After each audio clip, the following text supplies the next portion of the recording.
goodbye. What is one bad financial decision that you regret making in life? My car. Why? Because The worst financial mistake I've ever made, I'll be honest with you guys, is this car that I'm currently driving.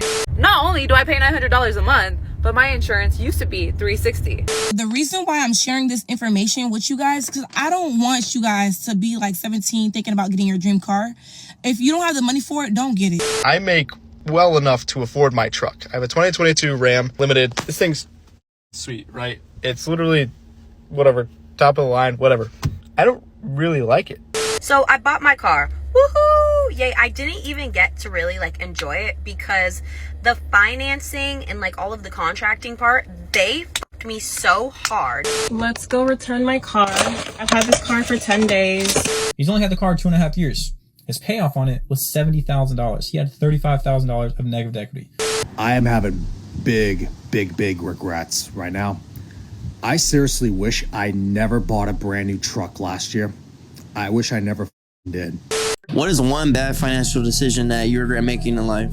my car. Why? Because it's a great car. It's a beautiful BMW, but the payments, the work, anything, oil change, tires, anything on that car is insane. The amount the oil changes being $340 and up is insane. Damn, where are you getting these oil changes at? The BMW place itself. The dealership, the BMW dealership. But you can't go to anybody because not anybody knows how to work on BMW, baby. And they'll tell you straight up, I don't work on those cars because they're foreign cars. So yeah. And how much is your payment every month?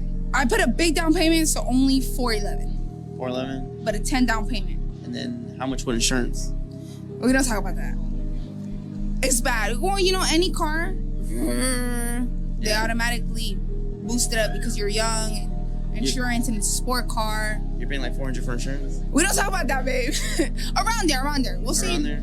So you're paying almost $1,000 for the BMW? Almost $1,000, baby. But it's I'm worth almost it? done. It's worth it. Every time I drive around, everybody's always telling me, oh my God, I like your car, I like your car. Yeah, that's the car you wanted? Yeah, you know that little feeling when you get when people are like, I like your car, and you're a little like, you're like, you know, yeah. Come on. Yeah. You know? What made you want a BMW? It's a luxury car. It's amazing. Yeah. I love it. You're more of a BMW girl versus a Mercedes girl? And it goes, and you get this little like feeling like, come on now. Yeah. You know? Okay. And then what do we do for a living? We don't talk about that. Whatever it takes? No. I work in a dispensary. We'll say that. Well, that much. Never whatever it takes. Whatever it takes? Never. It doesn't have to be a bad thing. No. I'm a child of God. Whatever it takes. No, whatever it takes. Don't listen to this guy. Are we surprised? If you know anything about Americans, is that we, when I say we, I don't really mean we because I don't, but I'm not better than anyone else, love our cars. And she is not lying when she says that when you have a luxury car or a foreign car specifically, good luck. It's not even the cost of the car itself. A lot of times that's not even that bad. I mean, it can be bad, but it's not that bad. It's the maintenance and the insurance. Literally, I have a family member who has a Mercedes. It's not even a new Mercedes. It's like a middle 2000 year Mercedes. Top of the line one for that year. And recently they had to take it to the shop to get it repaired. It had 2 different oil leaks. And first of all, to find someone who would even work on it was already work in and of itself. That was already a day's worth of work, just calling different shops for them to find a shop that could work on the car. They kept getting referred to one shop after the other. We can't work on it. We're not even gonna waste your time. Go to this person, call that person. Can't work on it. We're not even gonna waste your time. And they had taken the car to a Mercedes dealership in the past and they botched the job 3 different times at the Mercedes dealership, but that's a whole other story. So by the time they got it to an actual shop, the total cost for the repair was $3,400 just to fix 2 leaks. That if they had a Camry would have cost maybe half that price, if that. And like she said, she's young, so her insurance is higher than it would be anyways. That's why she didn't want to say what it was, because it's probably the same as some people's rent. But like I said before, this is not new. This is not an anomaly. This is something that a lot of Americans find themselves in and they regret it. Okay, you look at her, take pictures. Right now? I need to put your SIM tag on. Okay. I did forget that. Okay, no problem. But she has a bow. She's cute. She has a bow. I'm saying goodbye to my little baby. Saying goodbye. Saying goodbye. It was a cool 7 months, but I was over, so now it's time for it to go. The worst financial mistake I've ever made, I'll be honest with you guys, is this car that I'm currently driving.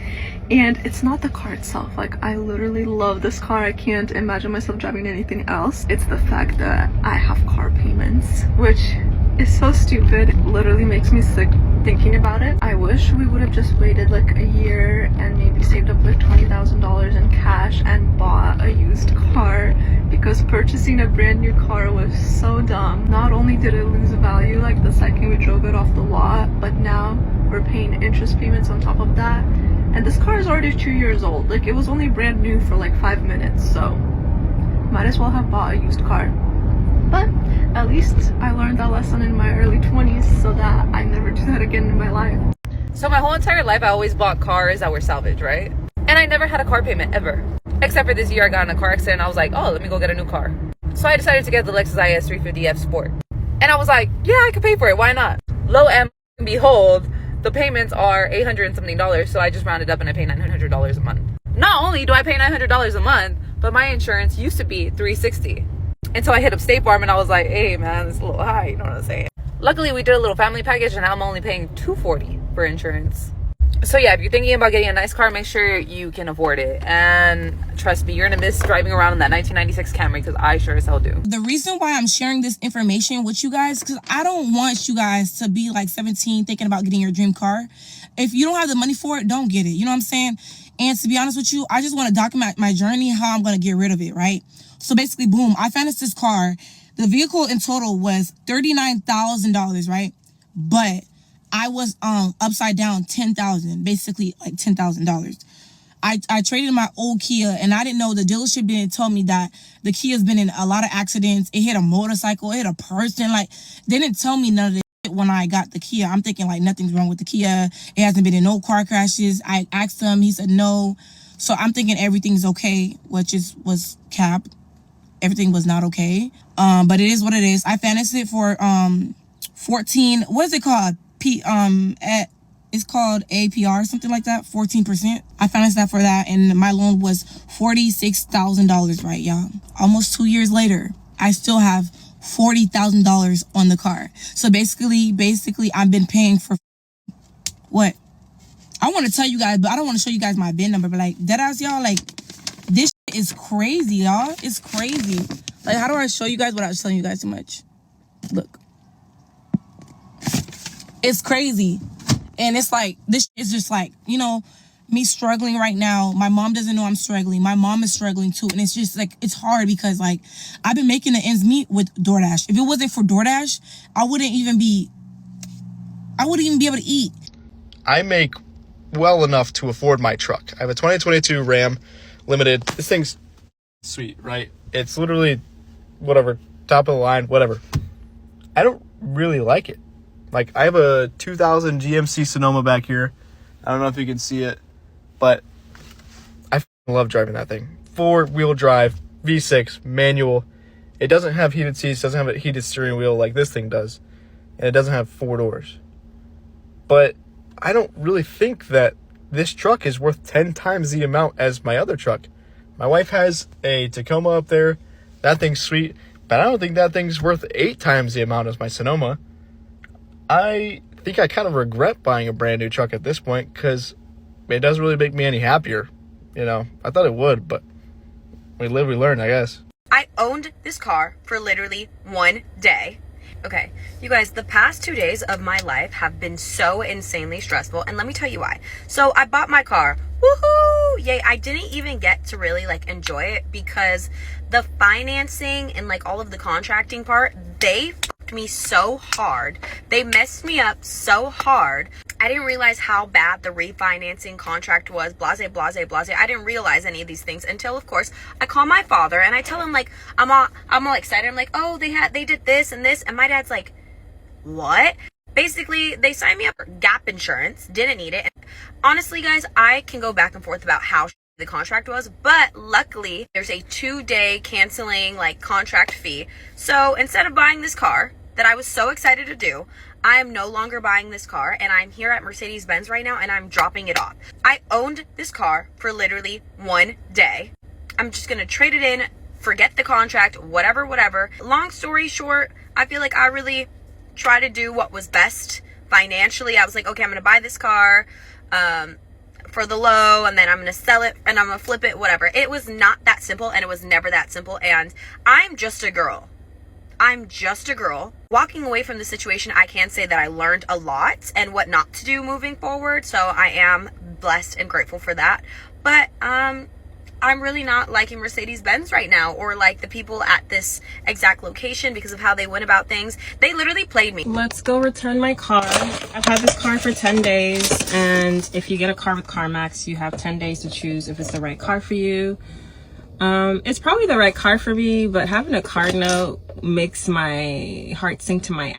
So we're gonna return it and just get a bike, because I did not come back to America to put myself in debt. Client walks to the showroom. He says, hey, I have an electric vehicle. I want to trade it in. I've had about 2.5 years. I don't keep my cars much longer than that. And I just want to get a new electric vehicle and, reset the warranty, because my warranty is about to expire on this car. Because he drives a lot of miles. The warranty on an Audi is 4 years, 50,000 miles. He had around 45,000 miles. So the car that he had, it was a 2023 e-tron S Sportback. This is a picture of what it looks like. It's a very nice car. It looks very nice. And he financed it. So the car, brand new, was $103,000. That's a really high sticker price. It's a pretty expensive car, and his payments are around $2,000 a month.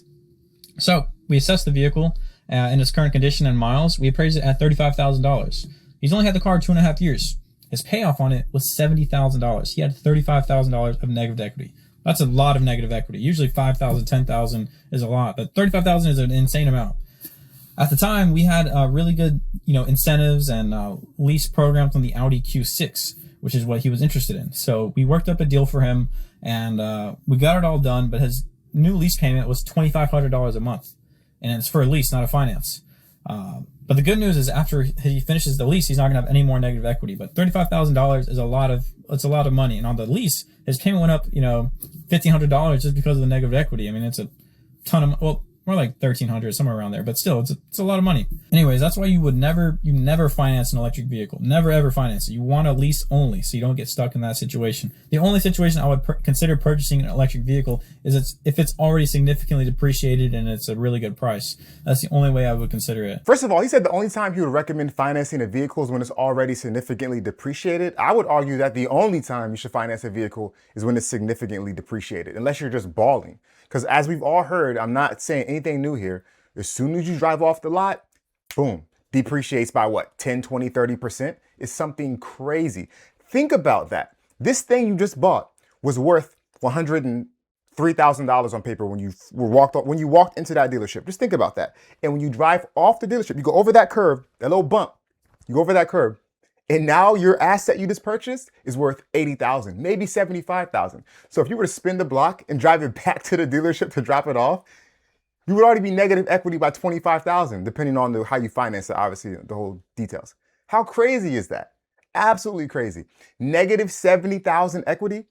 Another thing, this guy changes cars every 2.5 years.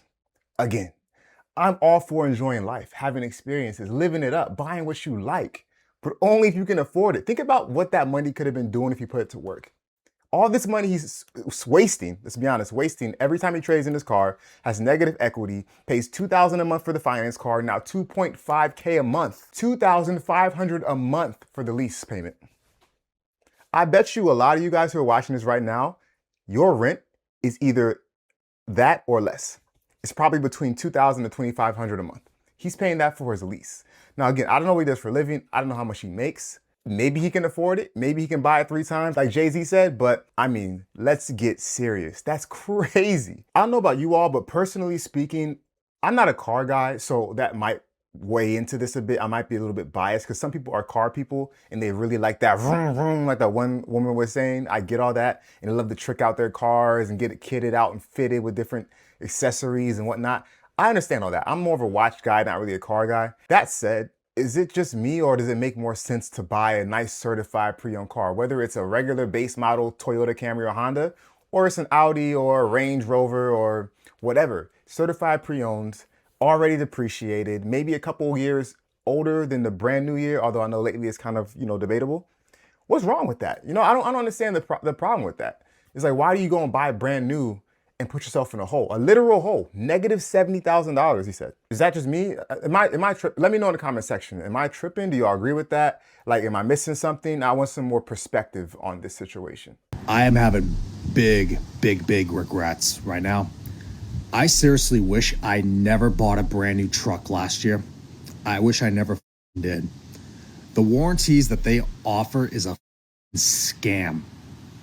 And some of these, like, additional warranties to purchase, it's a scam. Like, I have a 2023 Ford F-150 Lariat. I purchased it last year in February of 2024. I had a 2007 Ford F-150 Lariat that I bought used back in 2014. Like, I would do anything to get my 2007 Ford F-150 Lariat back. I regret I should have just had the frame rails simply just repaired. And then, of course, whatever rust spots were underneath the vehicle, I could have had that, I could have paid for service to have the rust removed out just fine. And, then, of course, they would do a couple things to prevent, rust from coming or whatever. Majority of the body was fine, but sure, a few little corner spots probably need some attention. And, of course, I should have just had service take care of that. Like, I wish I decided to dump money into my 2007 truck. Like, I regret it. And also, too, even the tires on my 2007 truck, when I bought from Pep Boys had much better quality and better warranties than the Ford dealership. I mean, let's be real. Warranties and these extended service warranties from Ford, Chevy, GM, and the other brands, when you buy the vehicle brand new from them specifically, it's all a scam. It really is. Like, I regret buying a rim and tire warranty. Plus, the type of rims I have, they're not even covered in it. Like, it's a joke. Now I'm going to pick up my truck, and I'm going to be asking the dealership, I want to get fully refunded that stupid rim and tire warranty thing. I want to be refunded. I want my money back from that. They're not going to refund you that warranty. They're not. And you know what? There's a grace period. So whenever I bought my car that I still drive today, I told this story before, it's a 2012 Toyota Camry base model, no frills, leather or cloth seats. And I bought it in 2016. When I first bought it, I think it was like 16, 17,000 because I had a warranty package on it.